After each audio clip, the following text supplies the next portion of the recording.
Yeah, what I would say with that is I don't think anything, and I'm just speaking for myself, but nothing quite beats where it's like, to have a 2D image is really amazing. And I mean, it's been around for thousands of years of like, here's the 2D image of the space.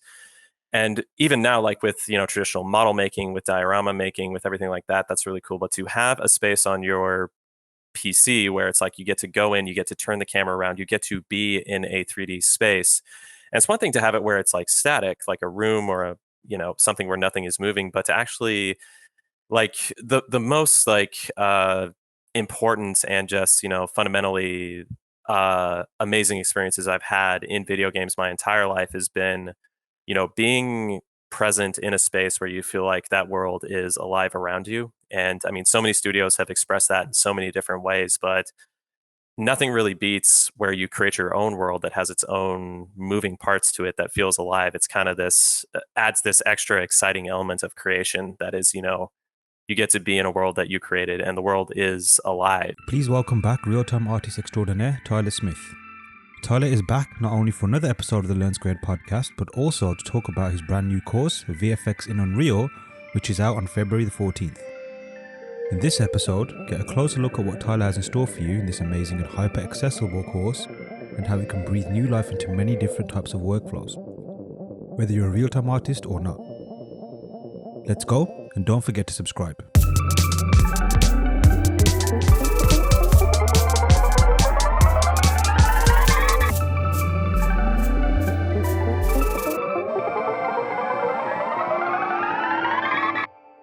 Hey everyone, welcome back to the Learnsquared podcast, and I'm delighted to welcome back a returning guest, Tyler Smith. Welcome, Tyler. Hi, thanks for having me back.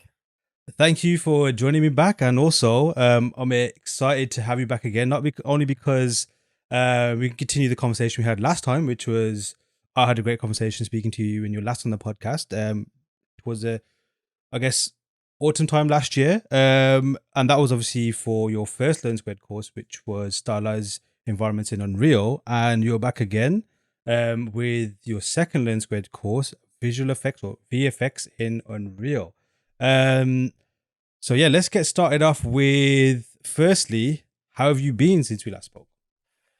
It's been great. I've just been working away at my day job. It's been really wonderful just working with really amazing people. And after we wrapped the first course, what I was really excited for was to delve a little bit more into it's like, hey, we have these environments made and everything. Now, how is it like brought to the next level? Like, how can we expand off of this? And a lot of the personal work I've been doing, it's that state of like, okay, how do we bring that moving factor to the environment that you make or the space that you want to create for either your portfolio piece or any kind of fine art piece that you're doing? And for a very long time, both in kind of my old day job and my new day job, working with the visual effects side of game art has just always kind of been this calling for me that it's the next thing I really want to get into. And it's been my passion for the last 2 or 3 years now. And after doing a lot of learning and applying and everything with my day job, it's like, okay, yeah, this is really cool. I'd love to, put this into sort of a, how can I package this into a course? Because visual effects does have that kind of steep learning curve. And I think that's the thing that is tricky is like once you get over that learning curve, it's just this really exciting sort of new way to do artistic expression in a real-time space and seeing how you can really create your pieces and take them to the next level. So that was the inspiration for creating the new course. And over the last like 8 months creating it, it's been just a ton of fun. A lot of work and a lot of content being created to get everything sort of honed in, make sure all the bases are covered. But overall, I'm just really excited about this one. I think it's one of the best courses I've worked on, honestly. Wow.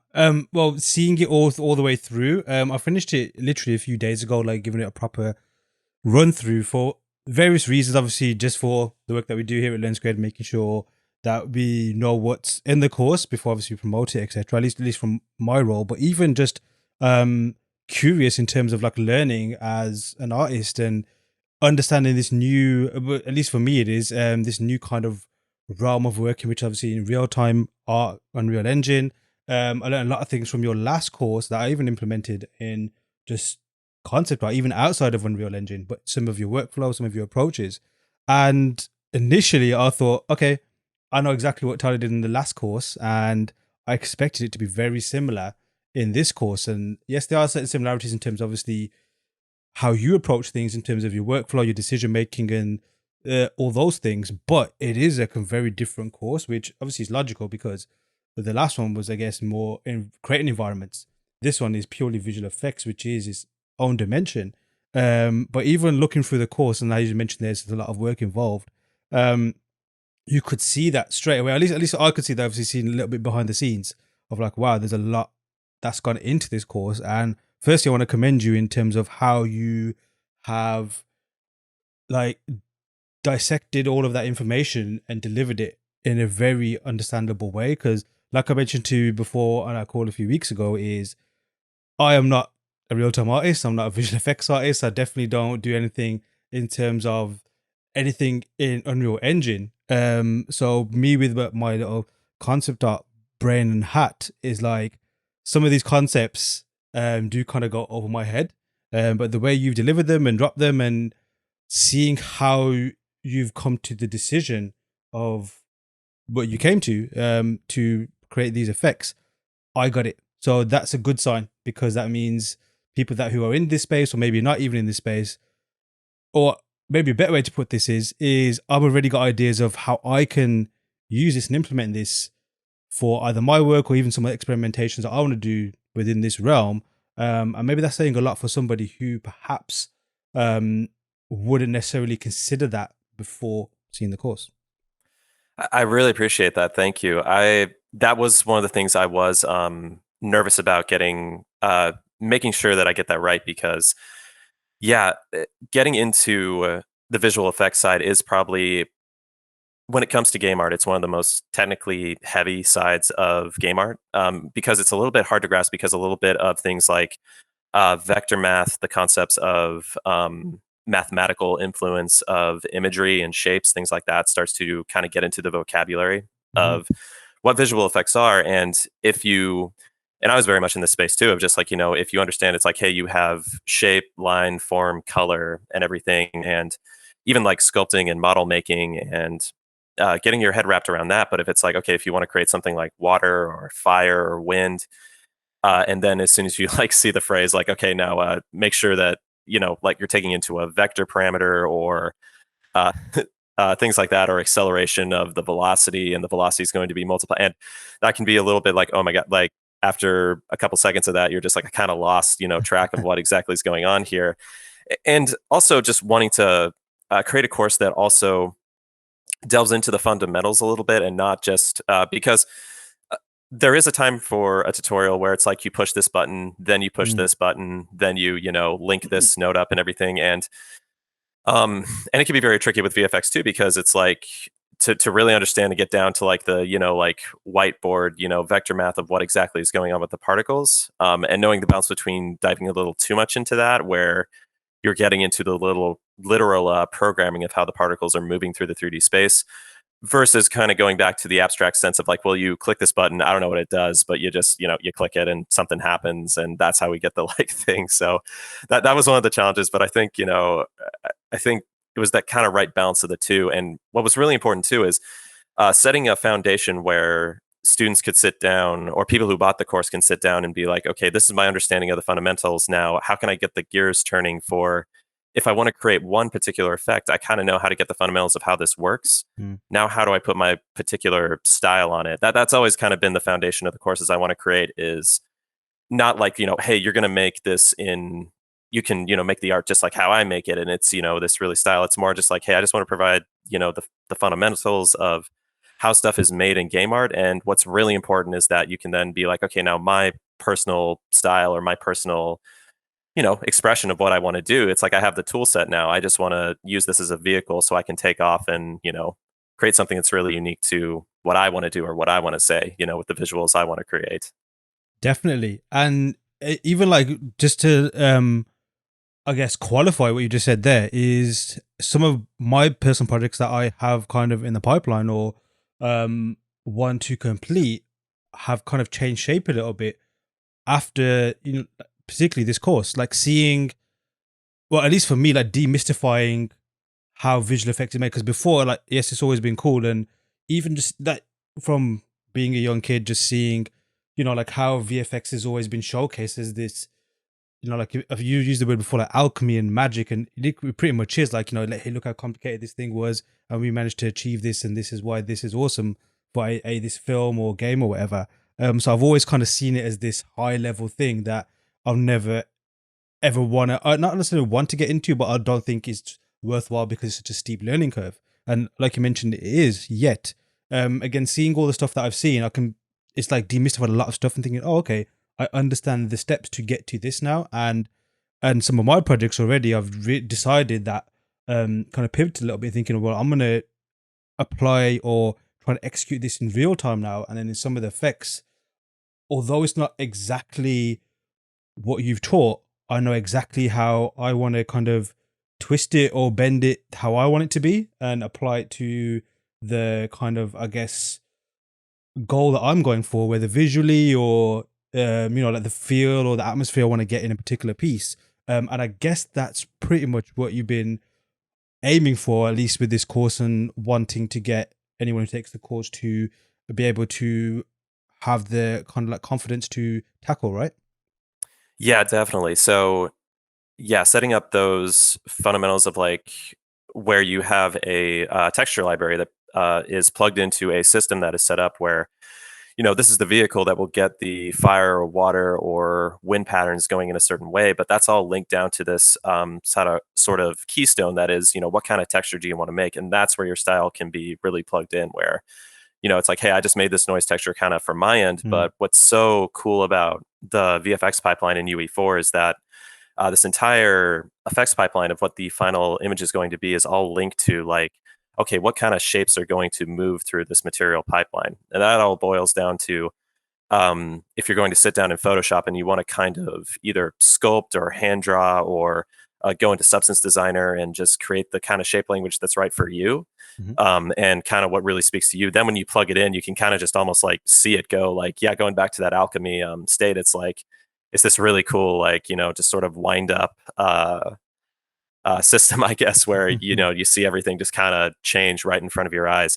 The other thing that I think is so cool about nowadays with visual effects being, excuse me, the thing that is so cool with visual effects these days is it used to be when I was going through when I was going to art school and everything, that visual effects like what you see in the movies and what you see and but at the time, when I was going in games, the visual effects, while they were really cool and there were some really cool fundamentals, they were pretty like straightforward. Like I was actually looking at some old like shooters from like 2004 yesterday, and Mhm. when I was looking at the fire, it's like, okay, that's one sprite with maybe one panning texture, like just kind of going and creating this sort of like yellow cotton ball sort of effect. And I mean, it was the most that we could do, because the Yeah. technology, the processing power just wasn't there.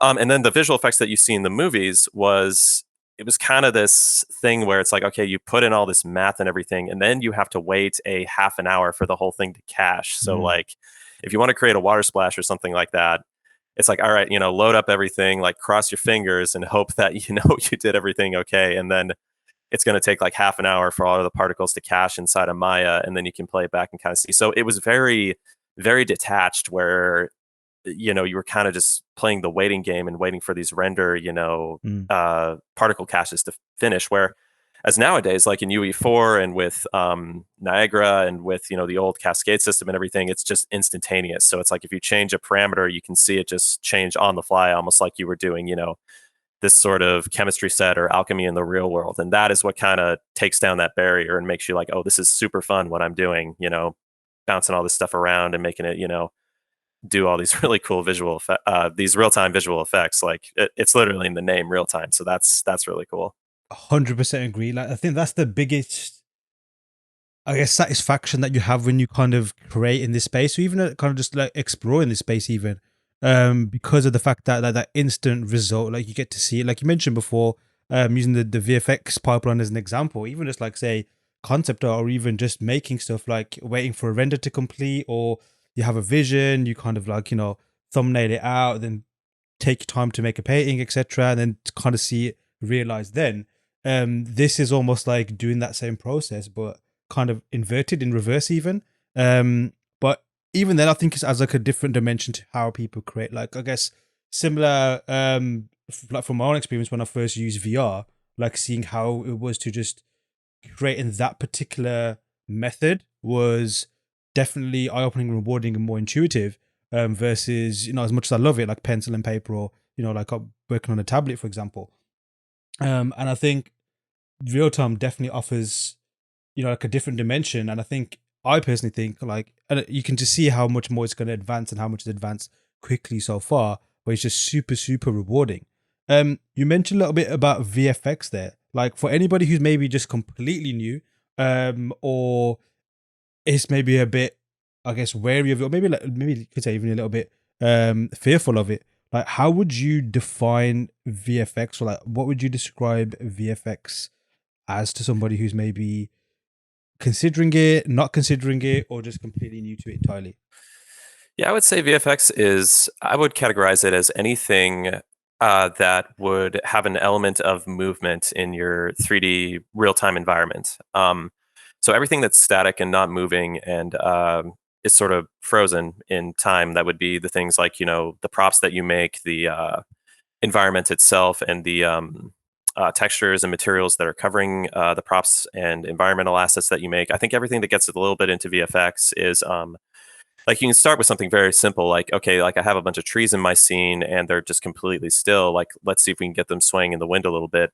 That's a really great gateway, because there's so many very kind of quick, and even in my last course that I did, the Introduction to Environmental Art, I just figured, like, if you're going to have plants in your scene, they need to move a little bit. It's just it's really really necessary, I think, for demonstrating foliage. So Mm. we delved into that just a tiny bit, which is just like, okay, we'll take this simple grass wind node that has been made by the awesome, coding people at Epic, and we'll plug that into the material and get them to sway in the wind a little bit. Now, going into this next course, it's like, okay, like, they move a little bit. They kind of have this sort of like, they move a little bit like in the last course, like Jello, where like there's not a ton of rhyme and reason. But what Mm. if we want to have something like, hey, we have these long, like cedar trees, and if a big windstorm comes through, we can't just have them sort of jiggling, in the wind. We want them to bend, along their, stalk. We also want all the grass and all the leaves to blow in the same direction. That's really important, because that's how gusts of wind work, where, you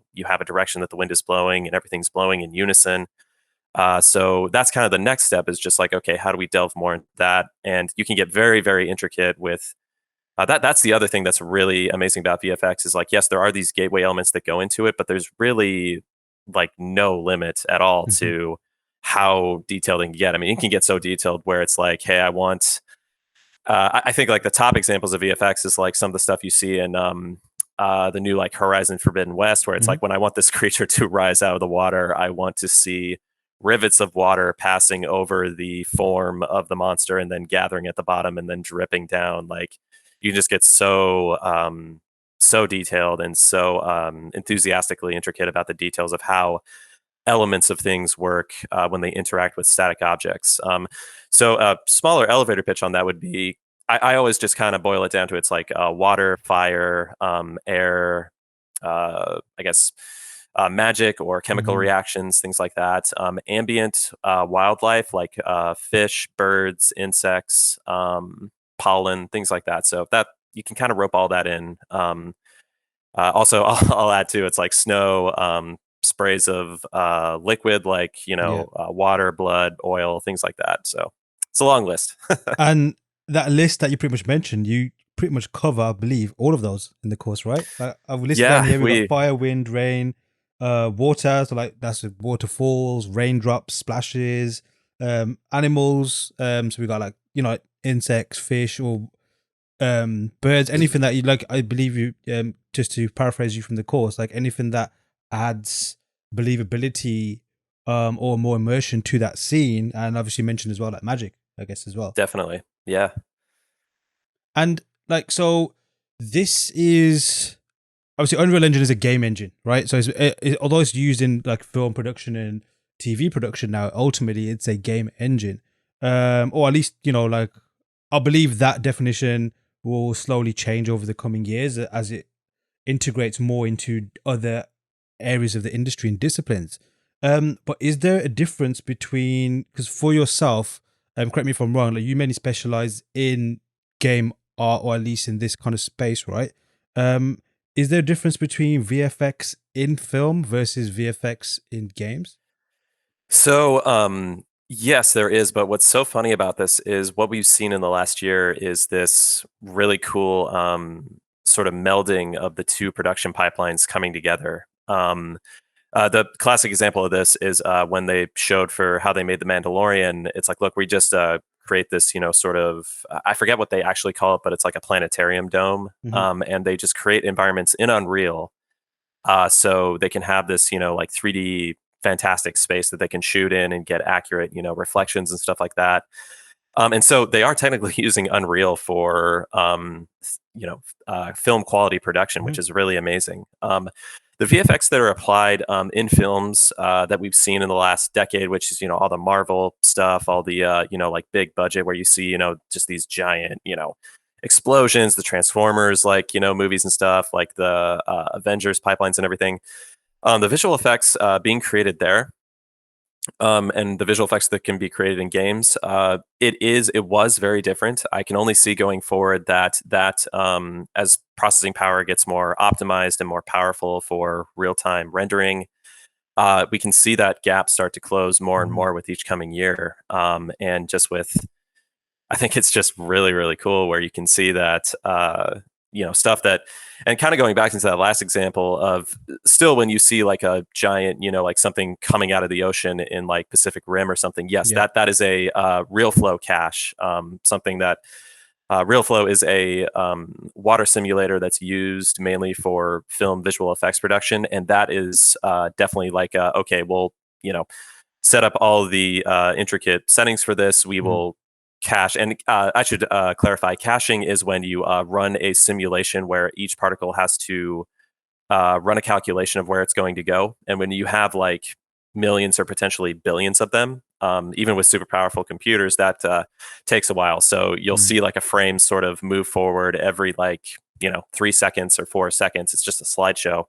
And then after a couple hours, if you're doing a scene that big, it's like, okay, we cached it. Then you can play it back in real time and see it in real Yeah. time. But unlike real time VFX in games, like you can't just interact with that in real time. It's kind of a like, it's like, I guess an analogy that came to mind, it's like baking or something Hmm. like that, where it's like, hey, you kind of just gotta watch the oven and hope it comes out Hmm. okay, kind of like that. But so to put the answer going forward, that yes, I think the difference between visual effects in movies and in games is going to close more as time goes forward. And also, the medium itself for games, I think, is going to create a new artistic medium that Hmm.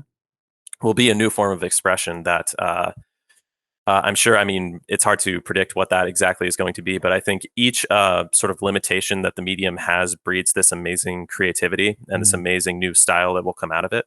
And I really can't wait to see, what people are making, as time goes on. I totally agree. And like, just to pick your brain on that, like, where, although you mentioned obviously it's ultimately impossible to see where things are going to go, but even like, let's say looking at your work, for example, obviously professionally, you do work in that high level where, like, you are working on top end projects and have worked on top end projects before, where there is that kind of not only technical limitation, there's that professional limitation in terms of, like, obviously deadlines and delivering to a certain standard. But then even in your personal work, you can see, like, there is, and correct me if I'm wrong, but there's that more experimental approach where it's a case of, yes, you're capturing these cool scenes and imageries that's based on obviously your vision and your art, but it's also like a kind of testing ground to experiment with this kind of ever changing landscape. So, like, where do you kind of see, based on your current feelings and your current, like, knowledge of this kind of space and even the technology itself, like, where do you kind of see in things, I guess, veering towards going forward? Yeah, I could see that taking illustrated shapes or created shapes, how it used to be in a 2D form where people sit down, they create a painting or they create a drawing, or they create a 3D space or a sculpture. I think seeing visual movement, so moving graphic design, which we've definitely seen a lot of that for. Mm, We see that in like commercials. We see that, we see it a lot in advertising because it kind of borders a little bit on graphic design. Very aesthetically pleasing, abstract expression of shapes. And that is really cool. I could see that being a huge thing taking off, where people want to create their imagery and see it move in all kinds of really cool different ways. Like I see artists doing things where like they'll create a sculpture, they'll attach particles to the sculpture, or they'll attach particles emitting from the mesh's normals, and it Mm. creates this really, really cool effect. And because real time is just so quick and the responses of your experimentation are so instantaneous, and it's pretty forgiving as far as mistakes. Like you might kind of get in the weeds a little bit of kind of going into strange places you didn't want to go, but that's kind of just the same as like, going adding an extra layer in Photoshop and being like, oh, this rendering kind of got away from me a little bit, I can go back. The same thing Mhm. kind of goes for VFX, where the game engine is pretty sturdy and won't crash on you too much, but even if it Mm. does, usually the quick save is pretty good. So I think that with taking off, because what we've seen is that with TikTok really blowing up, with really seeing that the way of the future is people want to see moving imagery in their social media consumption. Mhm. So instead of a still image, and we see Instagram is trying to catch up with TikTok too, I think, where it's like people want to see 30-second videos or Mhm. 7-second videos rather than still images. And I think that is just a huge indication of opportunity for people that if they create an environment, it's like, well, we need to make this environment move, because that's kind of, I would say, I would bet that's the way things are going, where it's like, movement, animation. Uh, yeah, I would say that movement and Mhm. animation is definitely the way of the future for how you want to express yourself visually, because video clips are definitely the way people want to consume stuff Mhm. nowadays. And one cool thing that I've noticed with Unreal Engine is versus say you animate something in Blender or a 3D package and then you set up a render and then try to render it out, for example, as an animation. Um, Doing that in Unreal Engine is literally a couple of clicks. Even if you, Hmm. or you can just do a screen recording on OBS, for example, and that's enough for that. Almost to kind of sell.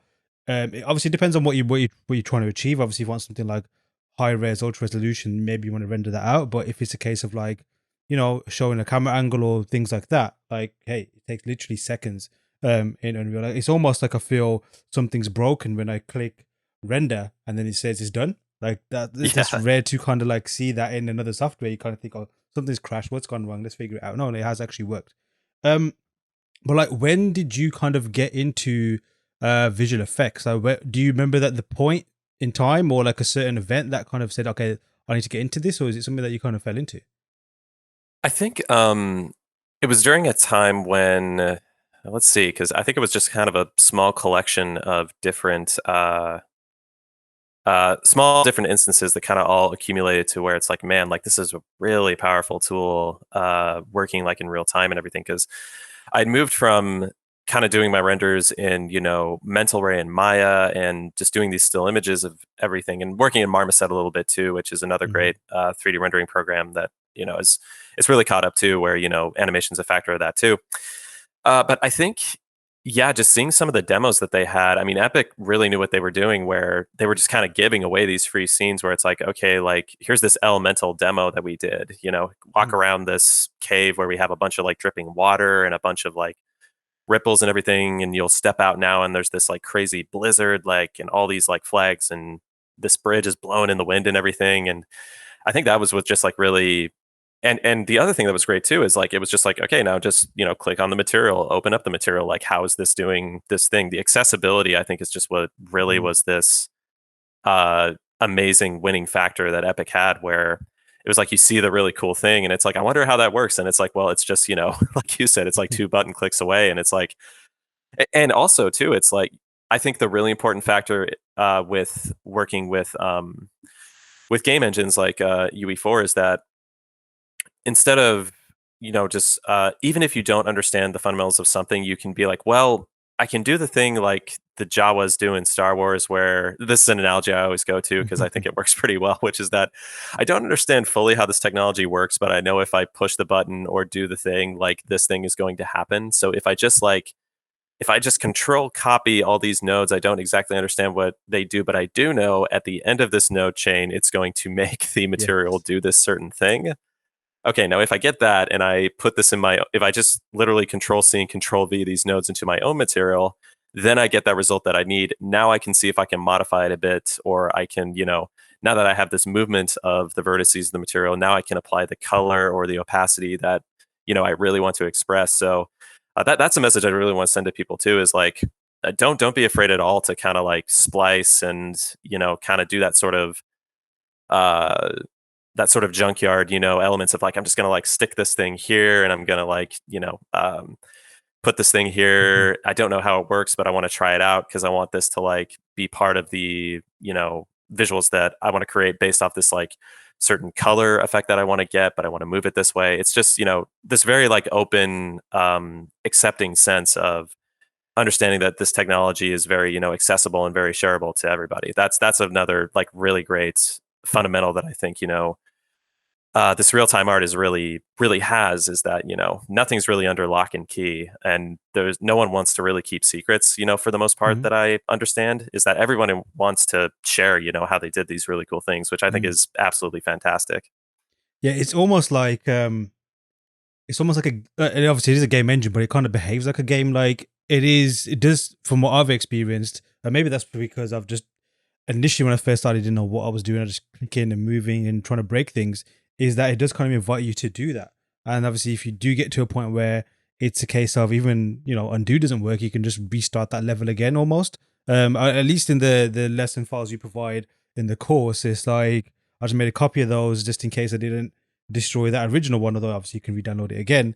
And then if I just got to a point where either I just lost what I was doing or broke something, I can just restart it again and hey, it's all there. No need to kind of build everything again. Um, and it's like with this space, obviously it's always changing. And one of the things that you mentioned, in fact, look, talk about another topic first. One of the things you mentioned earlier is that like we just mentioned like a tutorial. But obviously this is a course, so obviously it's a different kind of beast and different kind of like type of information you get. One of the examples that, or at least to make my sense to myself, is I like tutorials. Obviously are super useful. They're super necessary because they're just like it's like looking in a dictionary, trying to find out the spelling of a word or a meaning of a word. You look it up, go in the index, for example, find out where you need to get. You get the definition, then move on. Whereas obviously, like a course is more like reading the story from either the beginning page to the end, or there's a lot more context in there. And one thing I do appreciate, just as like say a student or someone trying to learn stuff, is not only the way you communicate what you're doing in the course, but even how you troubleshoot certain things.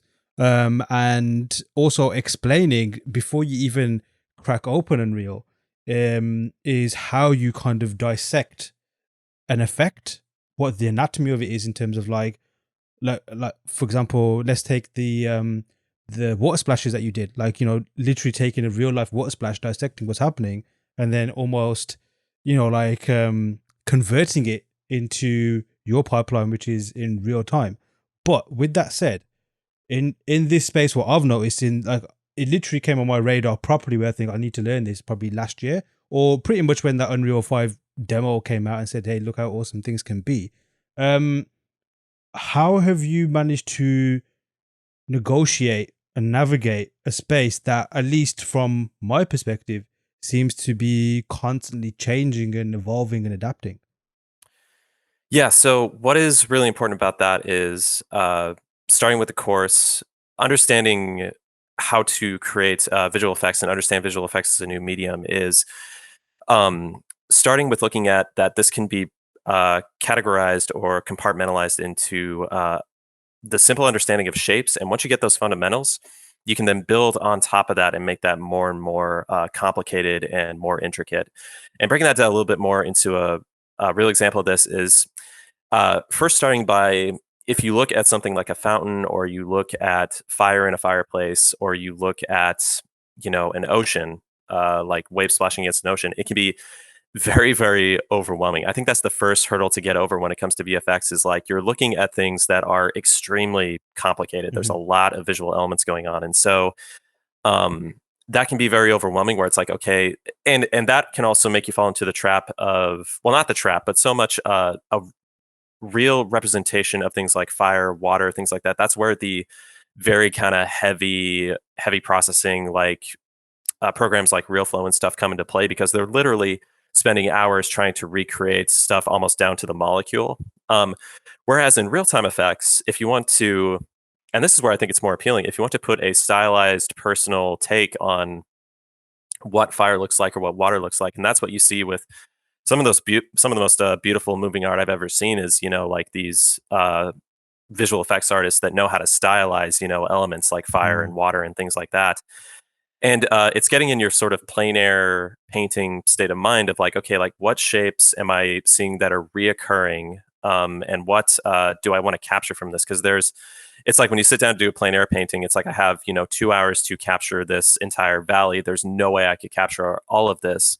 So what shapes are super important, and what captures the emotional essence of this, so I can focus on that and get a good painting. Just getting like 5% of the actual visual data that's in front of me.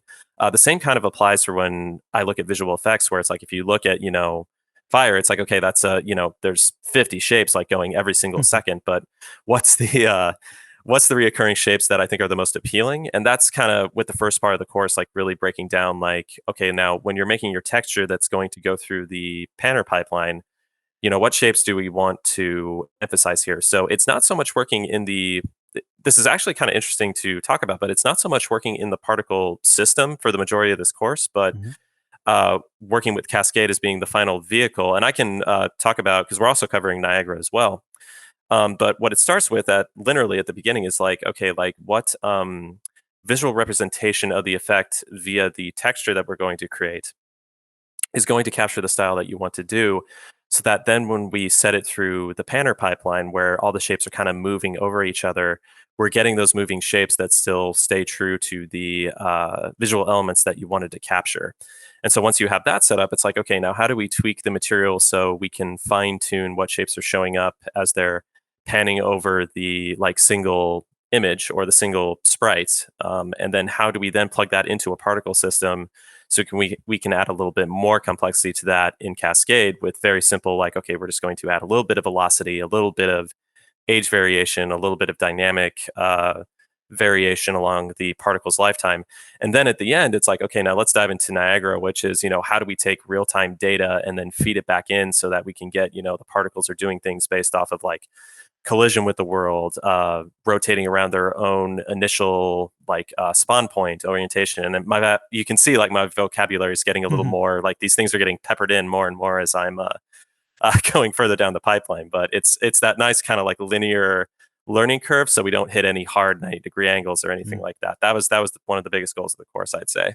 And it's always challenging to build a course in general, just like trying to distill knowledge and teach it to students, and just even having information that's like digestible.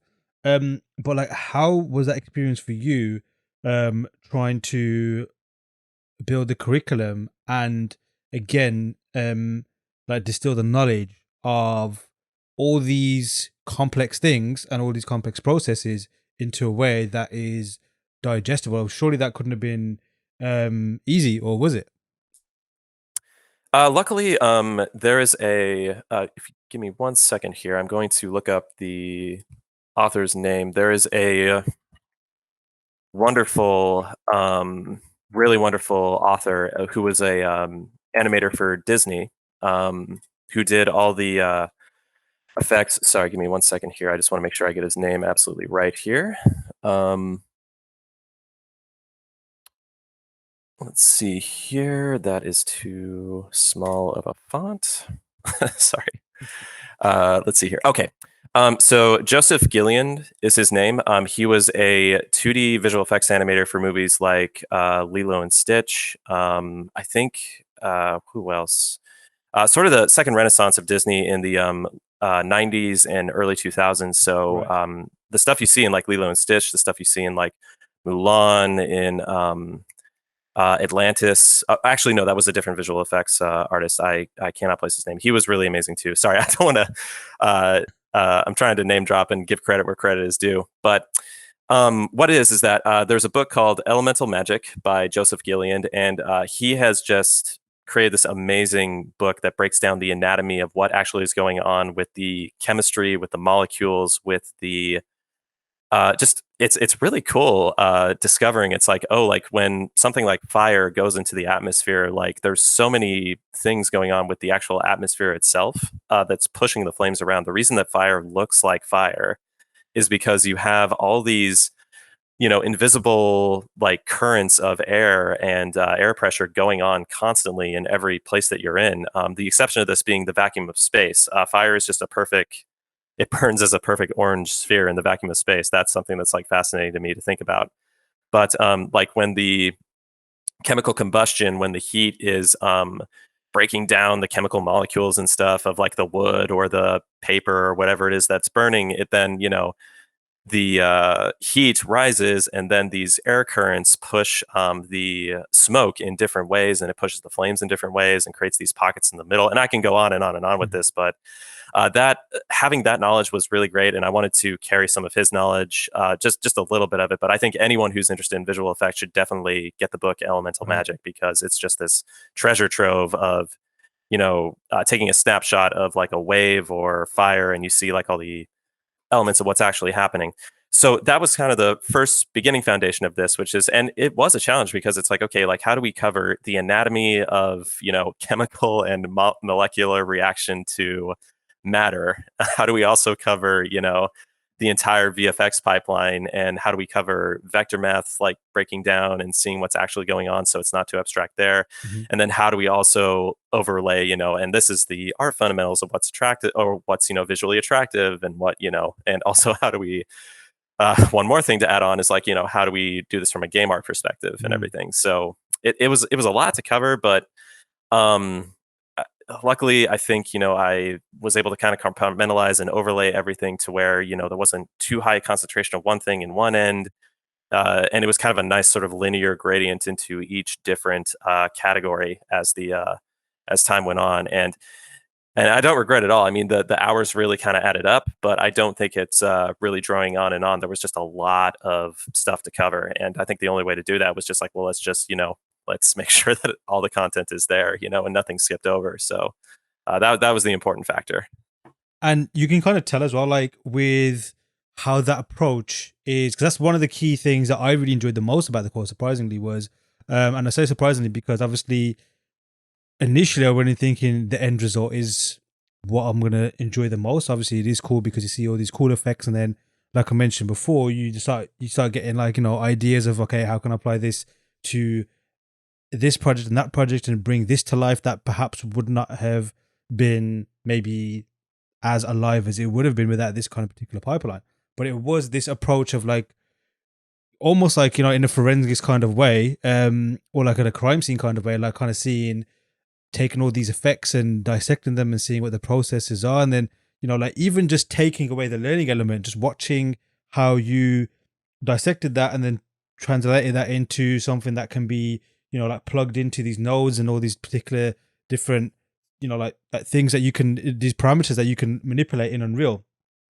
I found it really really cool. And also like even like my perception of just like seeing almost things now, like just even when I see a water stream just on a walk or something like that, I already start thinking, maybe because this has been in my head for the last, I guess, few months or so, just seeing, okay, that's how that potentially would be done in Unreal. That's how Tyler kind of did it. And even like playing games, for example, like I've just recently ended my exile of gaming, and again just seeing, like you mentioned about sprites, and okay, like that's kind of, I wouldn't say kind of ruin the magic of games for me, but I can definitely see what's happening in the game now in terms of, okay, that's the same thing that Tyler did with that fish effect. That's what they're doing for this kind of like magic effect, so to speak. So it, and I guess that was the aim as well with the course, is not just only to, hey, click these buttons and you get a cool effect. It's a case of like, this is also how to build your own effects and your own systems, and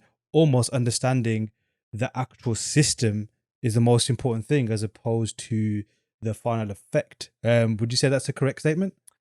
Definitely, yeah. I think just having that very, very strong foundation of the entire pipeline, which is just, what is the emotional effect of something like, with water, and it sounds, maybe a little bit oversimplified, but it's just like, yeah, with water, what is the important element of this? Like, is the water, is it churning? Is the foam the most important thing about the Mm, water? Well, if that's the case, then it's like, okay, we need to make sure that everything rests on this foundation of is a very foamy, frothy water that's in the stream. Is if it's absolutely clear and you want to give off that sort of clear, cool, like backyard, like fountain waterfall effect, like that needs to have that element there. Like if the fire is like highly concentrated, if the wind, so it's essentially grabbing, what is the it's almost like developing a concept or something where it's just like, mm, okay, what is your overall like strong emotion that's tied to this visual effect, and everything like underneath that, from the first drawing out of the textures that are going to be panther material, all the way down to like the timing of how long are these particles going to live,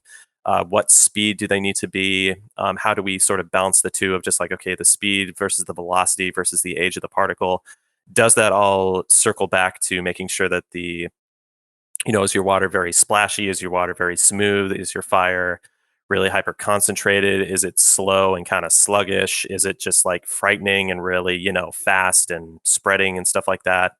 Do you want, like, yeah, it all kind of comes back to the sense of like what emotional element or story are you trying to mm, tell with your VFX? And I think going back into the building the fundamentals and working in mainly the materials and the textures, and also going with Cascade, so we don't first going with Cascade, so we don't delve too much into the Niagara element of it later.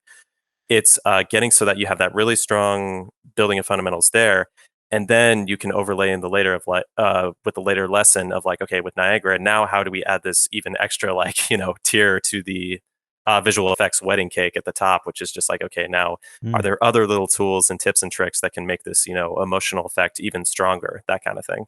Yeah, and actually, one thing, just to touch upon, I guess, Cascade is, again, going through the course. Just firstly seeing, like, for at least for me, I'm sure for a lot of other people who are going to take the course as well, it'll be for them, especially complete beginners, because that's at least where I came from. And like I said, seeing how your thought process in like deconstructing the effect, like for example, for me going into it first, I probably would have started plugging things, looking at the, like say for example blood, make sure it looks red, and then anything that looks comes close to looking like a quote unquote splashy effect, that's probably what the approach I would have. Yet taking the way you took the course, it's the complete opposite. It's like, well, how does it behave?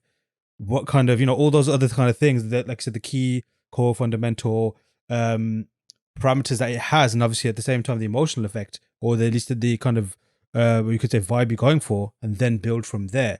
But then obviously when you look into Unreal Engine, but you start building that, there's many ways you do it, because it's not just like not every effect is built the same way. Like I remember, like just looking back at it, um some things are built just purely through shaders or nodes, or textures and all these other different things.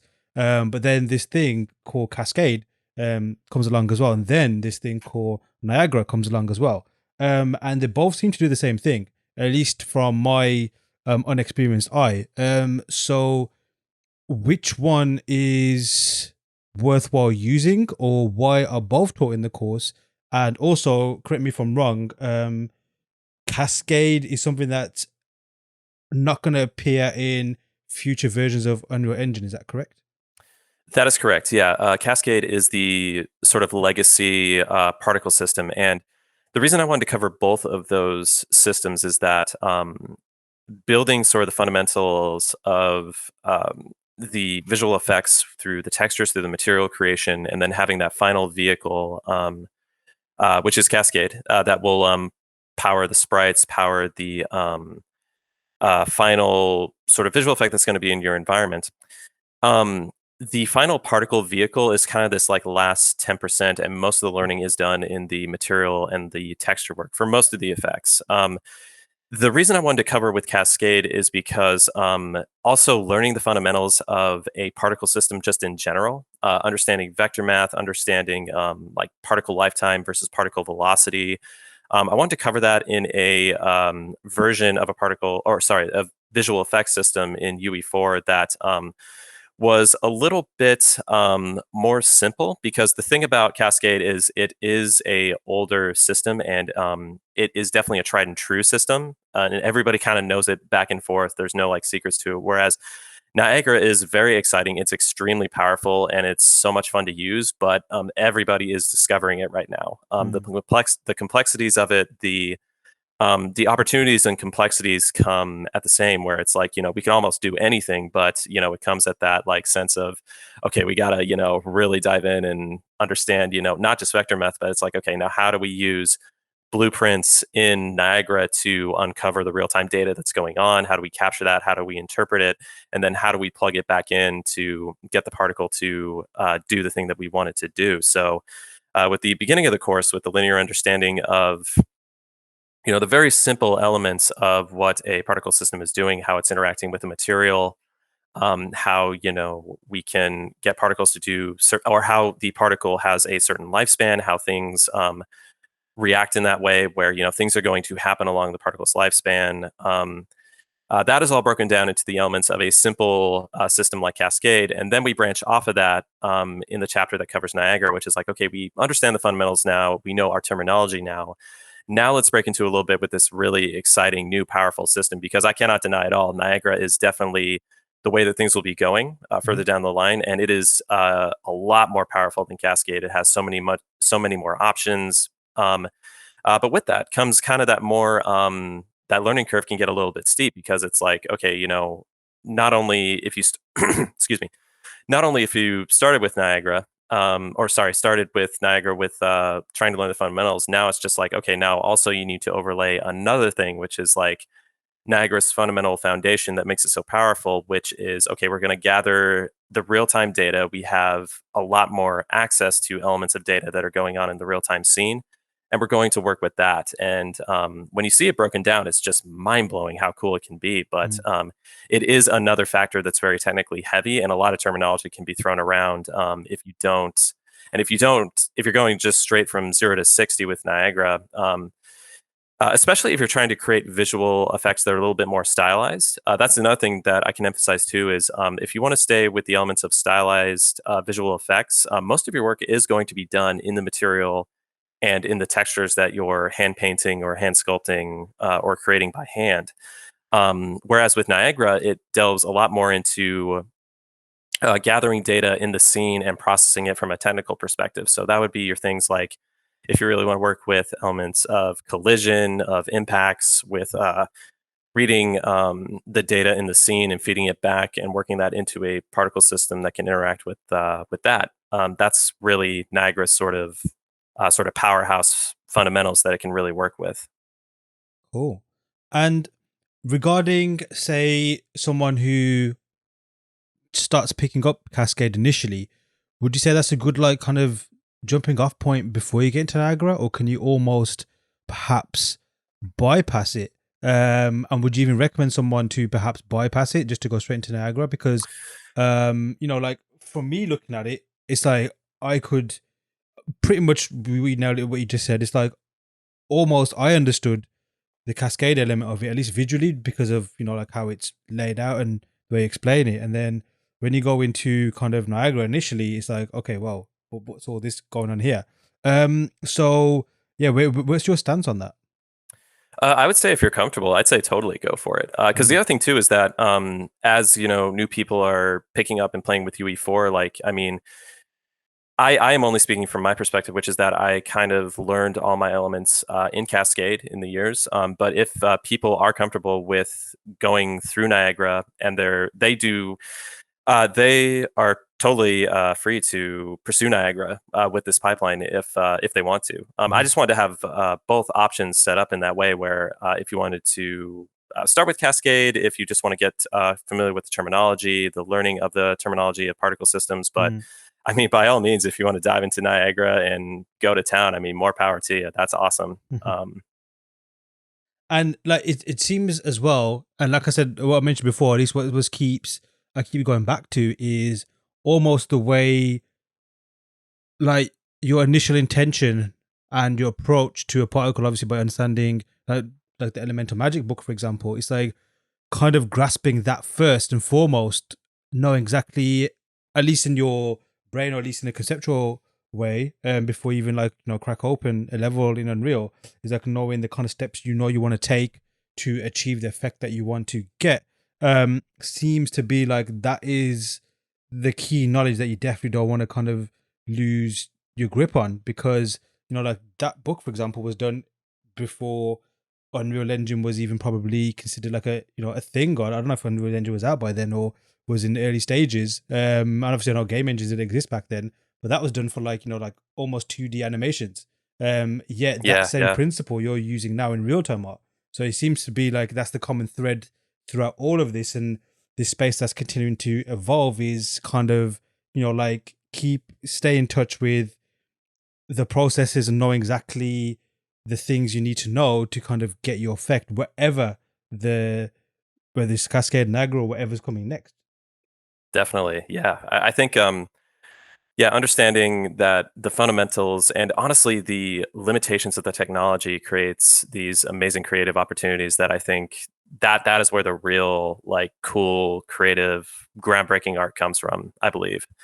I think yeah, working with the limitations that you have in real time was definitely doing that where it's like, look, we only have so much processing power, we only Mm, have, so much memory that we have. And so I'm a big believer in that a limitation of what you can express actually turns that part of your brain on where it's like, okay, how do we problem solve this? And that's where you get like these really amazing opportunities. And that's when you were looking at the really old animations of like Pinocchio, Fantasia, mhm, Snow White, and stuff like that. That is what they were dealing with as well, and that's how you get those amazing, representations of what animated fire looks like, what animated mm, water looks like, and everything. Is that they were working with the same things, which is just like we only have so much time, so many resources. We can only, work with certain elements of inking and painting and drawing. So how are we going to get that emotional feeling across of what fire, water, like all that stuff is? And that stuff is just completely timeless. And so that's what I always view is just like those limitations also create these amazing opportunities. And I'm just really excited right now with yeah, like people picking up Cascade or picking up Niagara and just seeing like with this new visual element what can be created. I just yeah, I'm mhm, I'm really excited to see what comes down the pipe of Instagram, of ArtStation, and mhm. TikTok of just what all the people are doing these days. It's really cool to see. Yeah, it's like that's a good way to kind of like say go into this particular topic of like, I guess, how to kind of showcase a piece of artwork, for example. So like you mentioned obviously the social media platforms there, which is, it's like I don't even know how many users it has per day. Obviously each platform has its own, but in general, it seems to be like, even when it comes to like movie trailers or things like that, or reveals of products, most of the time, as opposed to like in official platforms, maybe on their websites, a lot of the stuff is either viewed on social media or even recycled on social media by someone reposting things.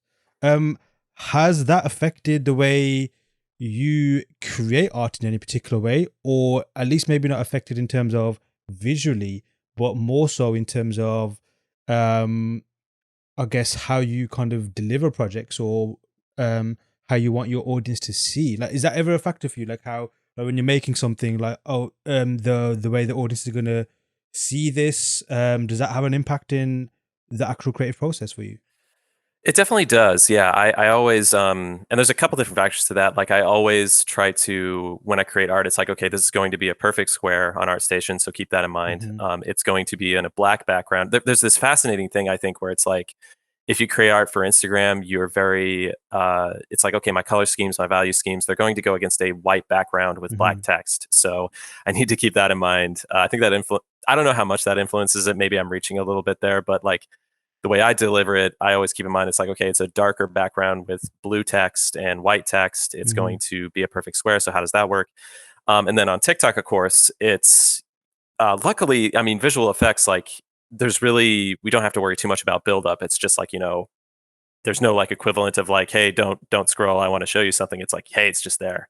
Hmm. So, yeah, I think, and I do remember times where it's like, I'm just going to put the video first for this post because it used to be, it's like, okay, I have my really nice like render and then I'll have a Hmm. video as kind of a bonus thing. And that's kind of inverted a little bit Yes. as time has Yeah. gone on where, you want to put the video first, definitely. And as the social media is getting more and more video centric, yeah, I mean, having pans through an environment scene, having like a still scene with moving elements to it, which I really like to do. Hmm. Um, I can't wait for. I hope ArtStation, if they're listening, eventually jumps on where we could have it where a GIF image is part of the thumbnail, like Mm. Instagram has, or even like Google search. If you search GIF, like you can see the GIFs moving. That's really really cool. I'd love to see that, and I think Instagram obviously is doing that too. But yeah, for social media building and stuff, I think yeah, and I think I said this about 10 minutes ago, but yeah, it's like video is the way of the future. I think, and that's just my personal opinion on Hmm. that. But yeah, I think like doing things like turntables, for a single like island of a model, or a pan through a scene, something like that, or even animating your effects where it's like, hey, I want to do like a single, like kind of like what is it, the Will o' the Wisp in Frozen 2, Mm. where you get like a couple different swirls of a leaf effect or something. But yeah, I'd say for building your online presence in your portfolio, I think, and understanding too, another thing is camera animation is going to be really important as Mm. well. That's another thing that I need to do more of that because my camera is usually very still or just moves a little bit with a little bit of panning. But I think that'd be another great opportunity if people just understand that your camera is just like another character in the scene. So how you move that camera around the environment could be another factor that could really grab some attention from the ocean of content that is created every day. That's another factor to always keep in mind. And I would say too, like that is always in the back of my mind, but it's kind of a daily discipline to not dwell on that too much and Mhm. just know that, like, hey, if you're sincere in your emotional uh, connection, or sorry, your emotional expression of something that you want to Mm. convey. And as long as you kind of keep that sort of mental state of like, I just want to communicate something that I think is very important to me, and stay away from like, hey, what's the trending thing, what's the hot Mhm. thing, what gets the traffic and everything. And it's very tempting, and it can, I mean, if your livelihood is writing on this, I mean, it's very very hard to ignore that on some days. And I really want to empathize. People would just want to, because yeah, I mean, there's an ocean of content created every day, and it can be very intimidating. But I'd say one thing that can kind of help with that, and kind of bring a little bit more peace in your day to day, that has worked for me, is definitely like, hey, it's all about just wanting to communicate something that's pretty sincere with, Mhm. I just want to create something that looks really pretty, something that looks really, cool, that I really like, and that can kind of help quiet the voices of just like, you got to always hustle. You got to always, Mhm. do the next hot thing that's going to get you that good contract or that Yeah. good, contact, that kind of thing. So, Yeah, no, that's very, very wise. And I think it's something that um I guess we'll kind of need to remind ourselves every now and again, because that's the kind of like what you just described before, excuse me. That's easy like a ditch you can fall down or fall in, where you kind of do get kind of caught up maybe in so much, either whether not necessarily trying to please people per se, but like you mentioned, like trying to chase a job, or oh, this is what I need to do to get to where I need to get to. Where for me it's like social media, at least just social media in that kind of space, definitely has like not definitely, it's proven to have like many a different dark side to it. But at yeah, least yeah, as creatives, it's not so much easier for us, but we maybe can have a better relationship with it. Because imagine if you were not a creative, for example, but you were on this space, and what would you be posting? You'd probably be more stuff about your personal life or anything else, which I know people do, and that's something that's not for me. But I can see how that can definitely, it blurs the lines between reality and what's online, and then that can definitely affect you. But as creatives, it's like we have an output. We have this tangible output, which is our art, which is our creations. And if you just use that as a way to kind of like, like, hey, I'm gonna put this online, enjoy, like you just described, this is what I've made, this is what I've created, have a look, and that's it. Or even not so much doing it almost for people. It's just a case of like, what, like the act of creation is different. It's never, at least for me, like you never do it for people in mind, unless it's obviously for a client, for example. It is more so a case of the act of creating is where either the joy is at, or where the focus is at, where the energy goes into. And then once it's complete, it's kind of like you're onto the next thing. So putting it out there, um, might be a cool thing to do, especially for those people who maybe don't, because I know I experienced that initially when I was completely um, averse to any kind of social media, the digital space in general. I was definitely very timid and thinking, I don't qualify in terms of my art. I should not put it online. But then I forgot what made me make the jump. I just kept doing it. And then it just became a thing of like treating it almost like a portfolio. I'm just going to put, or not even much portfolio, like I guess a scrapbook, just putting stuff out there, keep going. And then slowly, it just kind of like either can help you get your work, or it becomes another dimension to your creative process, as opposed to um, something that kind of feeds back onto you in a negative sense. And it's like obviously one way to create for is for social media. And one cool thing about this course, although it's visual effects and it's for Unreal Engine, um, as someone who doesn't want to necessarily perhaps be a professional in that space, I can really see value how it can affect my work and the kind of art that I want to create and even use it in a professional level also, and personal level. But what would you say for people who maybe do want to use this professionally and do want to work in this space, maybe working on, for game studios, and even for productions like Mandalorian, for example, like what kind of benefits would you say students who are looking at it from that angle can gain from this course? Yeah, and I just want to make sure I got your question. For this course, for people who want to get into a professional role, like for film and game production, or hobbyists who just want to use it to express themselves creatively. I guess, yeah, definitely both, but more so, yeah, the first part. Let's go with people who want to do it professionally. Right. Yeah. So, what is really great about learning this from a professional sense is it goes through the fundamentals of material production. It goes through the fundamentals of the terminology of what's used for particle creation, and it also goes through too learning the elements of like, okay, like how do particles work in velocity? How do we troubleshooting is another huge factor too that's really covered here. Is Mm. just going into like you're gonna run into problems, like how do you isolate and solve those problems, that's another, and that's covered in kind of every chapter, because you get to see like things are like, oh, that did not work out at all like I thought it was going to work out, let's like pick that apart and see like what happens there, which is like I'd say 60% of the job. Honestly, it's just like how this isn't working, let's figure out why.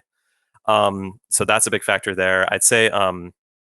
Understanding the fundamentals so you can build off of them, that is the other big part of the course. Is eventually, like, you do the course, you learn fundamentals, and then you in the professional field, obviously it's like, well, you need to move on and be like, okay, now we're going to have, hypothetically something like we're going to do like molten chocolate, like pouring down this cake or something like that. And it's like, Mm. okay, how do I take the fundamentals of what I've learned, and how do I then apply it to, how can I take like the waterfall tech that was created in this course? And it's like, okay, we take the same thing, but it's not a thinner liquid like water. It's something that, like, is thicker, it moves slower, it has bigger. So it's wanting to use that sort of springboard mentality of the fundamentals that are learned in the course. And it's like, okay, then, and we tried to cover this really broad spectrum so that, it can then cast out almost like a family tree of just like, other effects. Like, okay, if you're doing something like fireworks, how do you do that? Like that kind of thing. So Mm. that was another big fundamental goal for this course, is just like, okay, how do we sort of get it so that the branch off is you're not very like twisting in the wind where it's like, oh man, I have no idea how to do that. Where it's like, well, Mhm. if we start with this and we just change a couple of these factors, we could probably get the same results.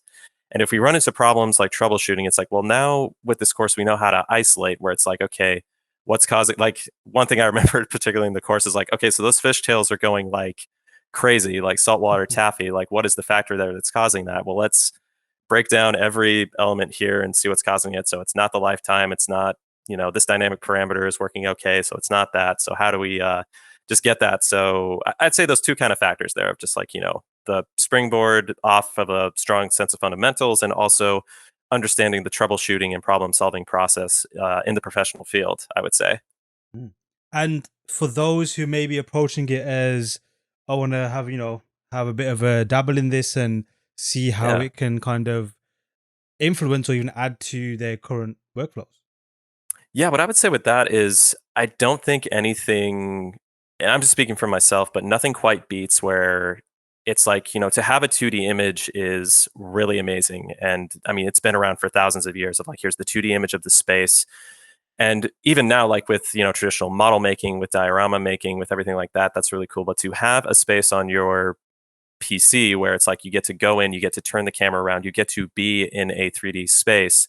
And it's one thing to have it where it's like static, like a room or a, something where nothing is moving, but to actually like the most like important and just fundamentally amazing experiences I've had in video games my entire life has been being present in a space where you feel like that world is alive around you. Mm. And I mean, so many studios have expressed that in so many different ways, but nothing really beats where you create your own world that has its own moving parts to it that feels alive. It's kind of this adds this extra exciting element of creation that is, you get to be in a world that you created and the world is alive, where it's moving. There's, factors where you can interact and see, just being in this virtual space, I would say is just something that's super, super cool.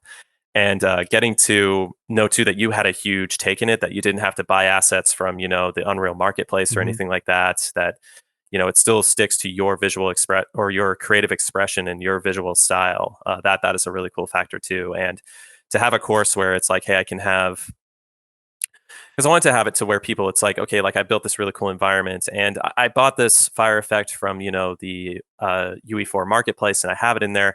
And it's really cool. But I mean, if all of this was created by me, like that would be really cool. So I Mhm. wanted to have this course kind of provide for that too. Well, it's almost like, you got Lego, you can follow the instructions and follow what's on the box, but then almost building your own thing. At least for me, that's Exactly. Yeah. always been more satisfied just seeing what else I can do with these bricks as opposed to what I've been told to almost do with the bricks. That's a really great analogy. Yeah. And again, I know I've said like multiple times already, but that's one thing that I keep like latching onto, at least with this course, is because what's exciting me, obviously I need to find time to get around to doing these, of course.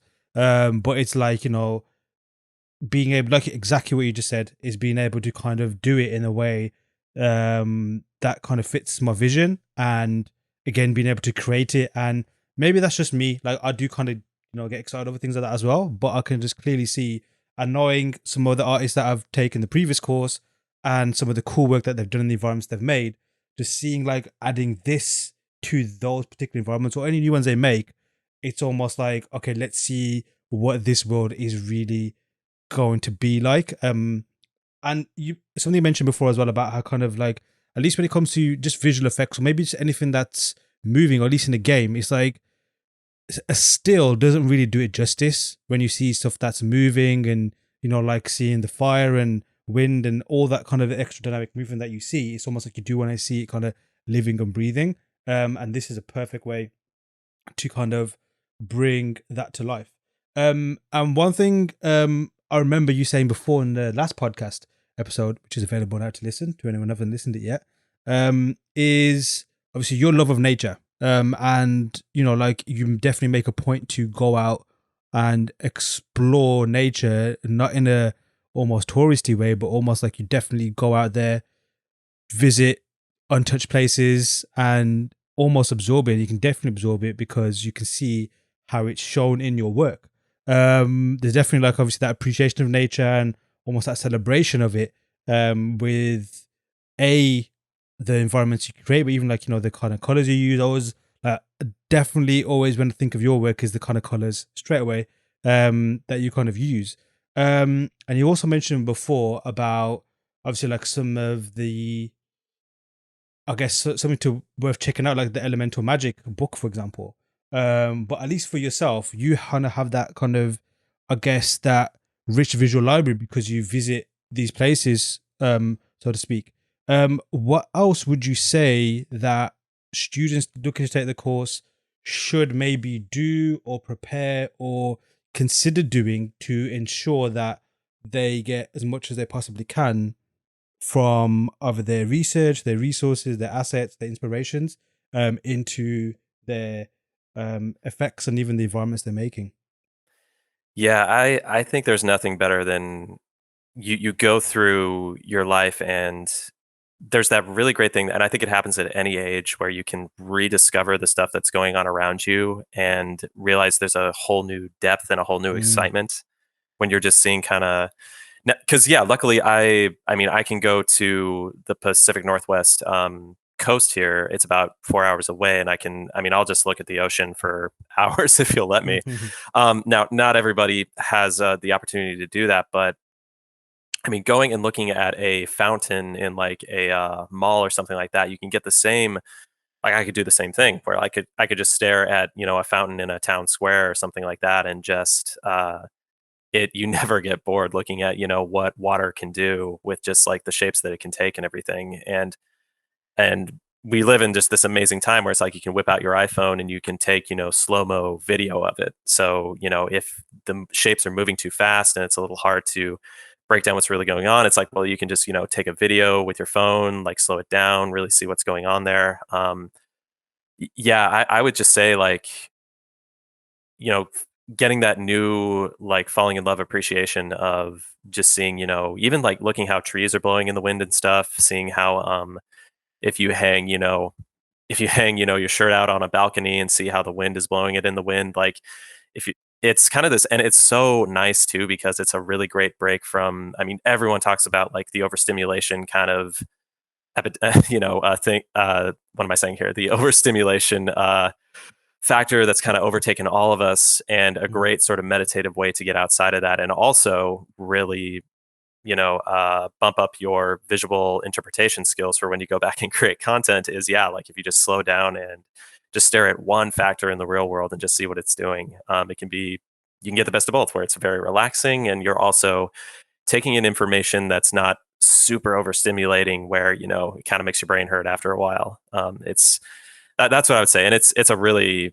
great way to do it, is just, and it's a very cliche thing where it's like, well, just go out and just, stare at and when I was younger, this was a little harder to grasp and wrap my head around too, where it's just like, well, just really look at something, and it's like, well, what does that mean exactly? Well, it's like it's almost like a meditative state of just like, really see like, and it kind of starts too. It's like, well, what reoccurring patterns are you seeing here with your, like with your data collecting part of your human brain? It's just like, when you look at this fountain in the mall, it's like, what shape do you see happen again and again? Or more importantly, what is the shape you see happening again and again that creates a little, serotonin boost, that you're just like, ooh, I really like that shape that keeps happening, and I hope that shape happens again. And if you latch onto that, where, and I don't just apply that to my visual effects, I like also do that for trees that I see, and that's really powering kind of the art I am creating now with my visual art. It's just like, what shapes are keep cropping up, where it's like I kind of just want to take that and just like bump it up to like 80% of what this visual representation of the shape is going to be. So that kind of thing. Very well said. And one final topic I just want to, well, question I want to ask you on, or at least your opinion on, before we wrap up, is again, last time we spoke on the podcast, we touched upon Unreal Engine 5 and obviously how cool it is. But you also mentioned, which was eye opening for me at least, because again, whether it's me just being having a concept artist angle or just me in general, was this is new, like new and exciting. Like, I'm tend to be someone who just like not necessarily jumps upon the next thing or the new thing, but I definitely um get romantic over it, thinking, wow, that's going to be cool. I'd love to see, you know, how it is to be in that space. And you were the same as well, but you also mentioned, at least from the perspective of someone who works in the game industry and AAA projects, of how that it is still some way off yet to being something that you can kind of use as the go-to standard to at least create games, or there's certain things that kind of need to be figured out, or at least proven to be the way forward, um in Unreal Engine 5, or at least that kind of generation of creativity. And obviously I've noticed since then you have been dabbling more in Unreal Engine 5 yourself, and which looks cool by the way, and growing more and more into, I guess, that version of Unreal Engine. And obviously the course is taught in Unreal Engine 4. Now I'm aware, because you mentioned last time, that it's well, I've done it as well. It's very easy to kind of export your core, your level, whatever scenes you make, bring them into Unreal Engine, and obviously all the effects and particles and everything you make in UE4 will translate into UE5 as well, and you get obviously the advantage of all the things that Unreal 5 offers. But yeah, so what's your take on UE5 right now? And has your opinion changed since then? Do you see it being still a bit, has it come closer to almost becoming the standard yet, or is it still a little bit off? Yeah, I think for personal expression and building portfolio pieces, I think using UE5 is a really great opportunity to Mm, enhance the real time work that you're doing. Mainly the thing I really fell in love with was Lumen, their dynamic global illumination system. mm, It's really just this absolutely fantastic, and I've been wanting this for so long, like almost like 5 or 6 years now, which is dynamic global illumination with lights. So you don't have to bake lighting anymore, because baking mhm. lighting is like the cache thing where it's like you have to wait, half an Right. hour to see, if everything worked out or not. And you do have an extremely static scene because the lighting is static. So yeah, I would say that where the reason I wanted to create the course in UE4 is just like, the other factor too is from a hardware perspective, like my machine is a little bit older, and I just wanted to create the course in UE4 just so anyone who was limited with their graphics card or Mm, hardware or anything like that could pick up the course, learn the fundamentals. If they have a good machine that can run UE5, it's just a like 5 or 10 minute transfer to get everything over to mhm, UE5 and get everything up and running okay. So I would say that with Lumen, it's really great. I haven't dabbled too much into Nanite with the millions of polygons mhm, that Nanite generates. I want to wait. I think waiting a little bit longer on that, because I mainly specialize in foliage, in the natural scenes and everything like that, which is very, very foliage heavy. And mm. Nanite doesn't really apply to that as of yet.